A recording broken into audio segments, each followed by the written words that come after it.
the contents. Here and the few examples.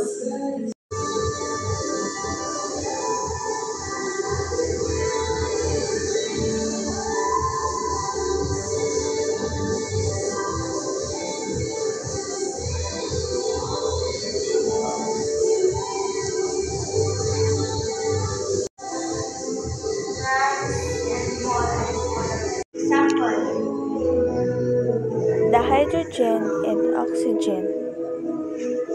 Then the oxygen is 1 and hydrogen is 2. The oxygen is 1 times 16 equals 16.